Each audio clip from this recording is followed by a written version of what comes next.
নমস্কাৰ দ্বাদশ শ্ৰেণীৰ ঐচ্ছিক অসমীয়া বা এডভান্স আছামিজ লোৱা সকলো ছাত্ৰ ছাত্ৰীলৈ মই মৰম আৰু শুভেচ্ছা জনাই আজি মানৱ বন্দনা কবিতাটোৰ প্ৰশ্ন উত্তৰ আগবঢ়াবলৈ লৈছো। ইয়াত মই অনুশীলনত থকা আটাইবোৰ প্ৰশ্ন উত্তৰ দিয়াৰ লগতে যোৱা কেইবছৰ মানৰ ফাইনেল পৰীক্ষাত অহা প্ৰশ্নসমূহো সন্নিবিষ্ট কৰিছো। গতিকে আশা কৰিছো তোমালোক ভিডিঅ'টোৰ পৰা উপকৃত হ'বা আৰু ভিডিঅ'টো ভাল লাগিলে এটা লাইক শ্বেয়াৰ আৰু কমেণ্ট কৰিবলৈ নাপাহৰিবা আৰু লগতে যিসকল ছাত্ৰ ছাত্ৰীয়ে মোৰ চেনেলটো এতিয়ালৈকে ছাবস্ক্ৰাইব কৰা নাই অনুগ্ৰহ কৰি ছাবস্ক্ৰাইব কৰি থবা। এতিয়া আহিছো মই প্ৰশ্ন উত্তৰসমূহলৈ। ১ নম্বৰ প্ৰশ্ন, মানৱ বন্দনা কবিতাটিৰ অন্তৰ্নিহিত সাৰমৰ্মৰ আভাস দিয়া। উত্তৰ, মানৱ বন্দনা কবিতাটো কবি চন্দ্ৰকুমাৰ আগৰৱালাৰ মানুহৰ গুণানুকীৰ্তন কৰি লিখা এটি হিতোপদেশমূলক কবিতা। ধৰাৰ বুকুলৈ মানুহ আহিছে আৰু গৈছে। মানুহৰ অহা যোৱাৰ সোঁত অবিৰতভাৱে বৈ আছে। ই কেতিয়াও স্তব্ধ হোৱা নাই বা নহয়। মানুহ মৰণশীল, কোনো লোকৰ জীৱন চিৰস্থায়ী নহয়। এই অস্থায়ী মনুষ্য জীৱনত মানুহ জীয়াই থাকে মায়া, মোহ, কামনা, বাসনা আদিৰ বশৱৰ্তী হৈ। মানুহ সামাজিক প্ৰাণী। মানুহৰ লগ সং অবিহনে মানুহ অকলশৰে জীয়াই থাকিব নোৱাৰে। জীৱন যাত্ৰাত মানুহেই মানুহৰ একমাত্ৰ সাৰথি। মানুহেই মানুহৰ সুখ দুখৰ লগৰী, বিপদ আপদৰ বন্ধু। পৃথিৱীৰ অনেক জীৱৰ ভিতৰত মানুহেই শ্ৰেষ্ঠ। গতিকে সকলো মানুহৰ মাজত কোনো ভেদাভেদ নাৰাখি পৰোপকাৰ মনোবৃত্তিৰে সকলো মানুহকে মৰমৰ জৰীৰে বান্ধি আপোন কৰি ল'ব পাৰিলেহে মানুহৰ শ্ৰেষ্ঠত্ব প্ৰতিপন্ন হয়। পৃথিৱী আৰু মানুহৰ সম্পৰ্ক অতি নিবিড়। মানুহৰ বাবে পৃথিৱীখনেই স্থায়ী আৰু নিজাপি ঘৰ।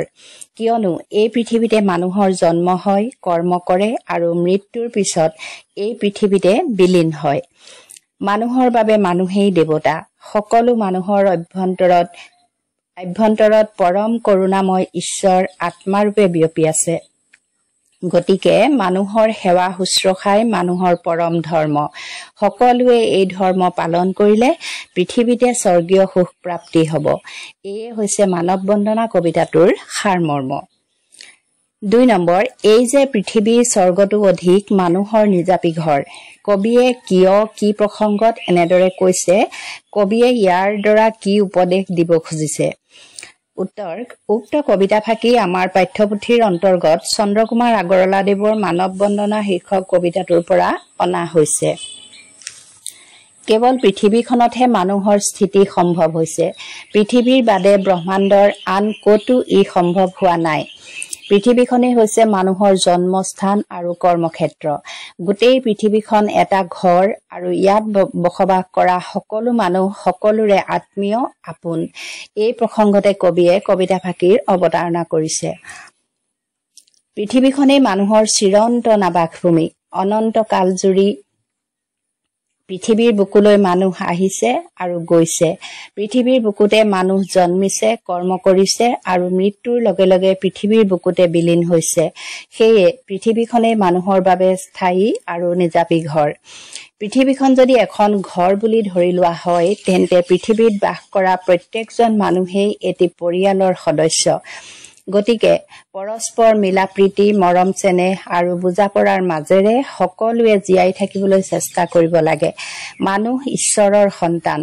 সকলো মানুহৰ আত্মাতে ঈশ্বৰৰ স্থিতি বিৰাজমান। গতিকে মানুহকে ঈশ্বৰ বা দেৱতা বুলি ভাবি মানুহৰ সেৱা শুশ্ৰূষা কৰিব লাগে আৰু মানুহৰ মংগলৰ বাবে কাম কৰিব লাগে। পৃথিৱীখনত বাস কৰা সকলো মানুহ একেজন পৰম পিতাৰ সন্তান বুলি ধৰি লৈ সকলোৰে প্ৰতি সদ্ভাৱ ৰাখিব লাগে। কবিতাফাঁকিৰ যোগেদি কবিয়ে এনেদৰে মানুহক উপদেশ দিব খুজিছে। ৩ নম্বৰ, প্ৰসংগ সংগতি দৰ্শাই ব্যাখ্যা কৰা। মানুহেই দেৱ, মানুহেই সেৱ, মানুহ বিনে নাই কেৱ। উত্তৰ, উদ্ধৃত কবিতাশাৰী আমাৰ পাঠ্যপুথিৰ অন্তৰ্গত কবি চন্দ্ৰকুমাৰ আগৰৱালাদেৱৰ ৰচিত মানৱ বন্দনা শীৰ্ষক কবিতাটোৰ পৰা তুলি অনা হৈছে। ক্ষণস্থায়ী জীৱনকালত মানুহেই মানুহৰ সুখ দুখৰ লগৰী, বিপদ আপদৰ বন্ধু। সেয়ে মানুহৰ বাবে মানুহেই দেৱতা, মানুহেই ভগৱান। কবিয়ে সেই প্ৰসংগতে কবিতাশাৰীৰ অৱতাৰণা কৰিছে।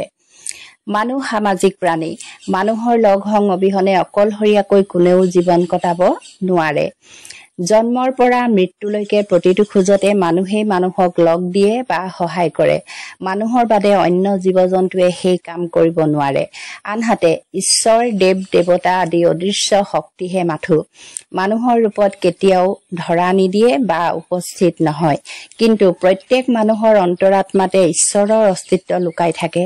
গতিকে মানুহৰ হিত সাধনৰ বাবে কৰ্ম কৰি বিপদে আপদে সহায়ৰ হাত আগবঢ়াই বা মানুহৰ সেৱা শুশ্ৰূষা কৰি ঈশ্বৰৰ কৃপা লাভ কৰিব পাৰি। আন কথাত ক'ব পাৰি মানৱ পূজাই ঈশ্বৰ পূজা। খ. মানুহৰ মৰম বুজিব মানুহে, ধৰম যে মৰমতে। উত্তৰ: উদ্ধৃত কবিতাশাৰী আমাৰ পাঠ্যপুথিৰ অন্তৰ্গত চন্দ্ৰকুমাৰ আগৰৱালাদেৱৰ ৰচিত মানৱ বন্দনা শীৰ্ষক কবিতাটোৰ পৰা তুলি অনা হৈছে। এই পৃথিৱীৰ সকলো মানুহ এক ঈশ্বৰৰ সন্তান। সেয়ে সকলো মানুহৰ মাজত মৰম, চেনেহ আৰু শান্তিৰ বাণী বিলাব পৰাটোৱে মানুহৰ আচল ধৰ্ম। এই প্ৰসংগতে কবিয়ে কবিতা ফাঁকিৰ অৱতাৰণা কৰিছে। পৃথিৱীখন মানুহৰ আপোন আৰু স্থায়ী ঘৰ আৰু ইয়াত বাস কৰা সকলো মানুহ একেটা পৰিয়ালৰ সদস্য। গতিকে মানুহৰ মাজত কোনো ভেদাভেদ, হিংসা, ঘৃণা আদি ভাৱ নাৰাখি সকলোকে আপোন বুলি ভাবিব পৰাটোৱে জীৱশ্ৰেষ্ঠ মানুহৰ ধৰ্ম। গতিকে কাৰো প্ৰতি বিদ্বেষ ভাৱ নাৰাখি সকলোৰে প্ৰতি সমভাৱেৰে মৰম বিলাব পাৰিলে প্ৰতিদানত পোৱা যায় অনাবিল আনন্দ আৰু সুখানুভূতি। এইখন পৃথিৱীতে আছে অনেক অসহায়, দুখীয়া, দৰিদ্ৰ, ক্ষুধাতুৰ, ভোকাতুৰ, ৰোগীয়া, বিকলাংগ আদি লোক।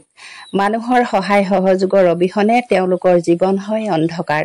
সেয়ে তেনে লোকসকলৰ প্ৰতি মানৱীয়তাৰ দৃষ্টিৰে আগবঢ়াব লাগে অকণমান সহানুভূতি। দয়াশীল মনোবৃত্তিৰে তেওঁলোকক কিঞ্চিত হলেও মৰমেৰে সহায়ৰ হাত আগবঢ়াই জীয়াই থকাৰ প্ৰেৰণা দিব পাৰি। এয়ে হৈছে প্ৰকৃত মানৱ ধৰ্ম, যি ধৰ্মৰ দ্বাৰা পৃথিৱীৰ সকলো মানুহৰ মাজত শান্তিৰ বাণী বিলাই আজৰি আনিব পাৰি স্বৰ্গীয় সুখ। তাকেই কবিয়ে কবিতা ফাঁকিৰ দ্বাৰা বুজাব বিচাৰিছে। ছাত্ৰ ছাত্ৰীসকল, এতিয়া মই কেইটামান অতিৰিক্ত প্ৰশ্নাৱলী যিবোৰ তোমালোকৰ আগৰ হৈ যোৱা পৰীক্ষাসমূহত আহিছিল আগবঢ়াইছো। 1 নম্বৰ, কবিয়ে দেৱতাৰ সলনি কাক পূজা কৰিবলৈ কৈছে? কবিয়ে দেৱতাৰ সলনি মানুহক পূজা কৰিবলৈ কৈছে। ময়াপী শব্দৰ অৰ্থ কি? ময়াপী শব্দৰ অৰ্থ মায়া, মোহ, ভ্ৰান্তি উপজোৱা জীৱ। 3, মানুহৰ নিজাপী ঘৰ কোনখন বুলি কবিয়ে কৈছে? পৃথিৱীখনেই মানুহৰ নিজাপী ঘৰ বুলি কবিয়ে কৈছে। 4, চন্দ্ৰকুমাৰ আগৰৱালাই কবিতাটিত কাৰ বন্দনা কৰিছে? চন্দ্ৰকুমাৰ আগৰৱালাই কবিতাটিত মানুহৰ বন্দনা কৰিছে। 5 নম্বৰ, প্ৰতিমাৰ খনিকৰ কোন? প্ৰতিমাৰ খনিকৰ চন্দ্ৰকুমাৰ আগৰৱালা। 6, জোনাকী কাকতখন কোন চনত ওলাইছিল? জোনাকী কাকতখন 1889 চনত ওলাইছিল। 7, প্ৰথম অসমীয়া ৰোমান্টিক কবিতাটোৰ নাম কি আৰু কোনে লিখিছিল? প্ৰথম অসমীয়া ৰোমান্টিক কবিতাটোৰ নাম বন কুঁৱৰী। এই কবিতাটো লিখিছিল কবি চন্দ্ৰকুমাৰ আগৰৱালাই। 8, লক্ষ্মীনাথ বেজবৰুৱাই চন্দ্ৰকুমাৰ আগৰৱালাৰ প্ৰথম কবিতা পুথিখনৰ প্ৰসংগত কি কৈছিল? লক্ষ্মীনাথ বেজবৰুৱাই চন্দ্ৰকুমাৰ আগৰৱালাৰ প্ৰথম কবিতা পুথি প্ৰতিমাৰ প্ৰসংগত এনেদৰে কৈছিল: প্ৰতিমাখন সৰু কিন্তু নিভাঁজ সোণৰ। 9, চন্দ্ৰকুমাৰ আগৰৱালাৰ দ্বিতীয় কবিতা পুথিখনৰ নাম কি? চন্দ্ৰকুমাৰ আগৰৱালাৰ দ্বিতীয় কবিতা পুথিখনৰ নাম বিন বৰাগী। 10, কবি পৰিচয় সহ মানৱ বন্দনা কবিতাটিৰ সাৰাংশ লিখা।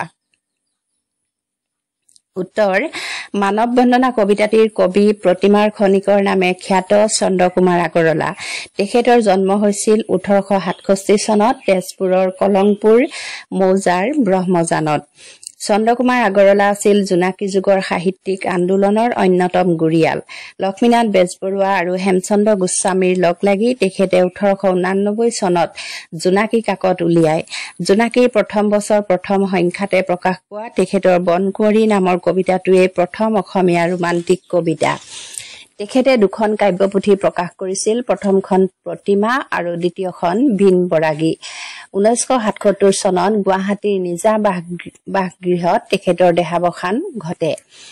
কবিতাটোৰ সাৰাংশ পৃথিৱীখনেই মানুহৰ চিৰন্তন আৱাসভূমি সেয়েহে অনন্ত কাল জুৰি ধৰাৰ বুকুলৈ মানুহ আহিছে আৰু গৈছে এই অহা যোৱাৰ অন্ত নাই ধৰাৰ বুকুত মানুহেই আটাইতকৈ শ্ৰেষ্ঠ জীৱ মানুহৰ সেৱা কৰাই মানৱ ধৰ্ম সেইবাবে মানুহৰ মংগলৰ বাবে মানুহৰ সকলো কৰ্ম আৰু সেৱা আগবঢ়োৱা উচিত কিয়নো মানুহেই মানুহৰ পৰম বন্ধু এই হৈছে মানৱ বন্দনা কবিতাটিৰ সাৰাংশ ছাত্ৰ ছাত্ৰীসকল তোমালোকৰ মানৱ বন্দনা কবিতাটিৰ প্ৰশ্ন উত্তৰ আছিল ইমানেই আজি ভিডিঅ'টো মই ইমানতে সামৰো পুনৰ আন এটি ভিডিঅ' লৈ তোমালোকৰ মাজলৈ আহিম চাই থাকিবা আছামিজ পাঠশালা ধন্যবাদ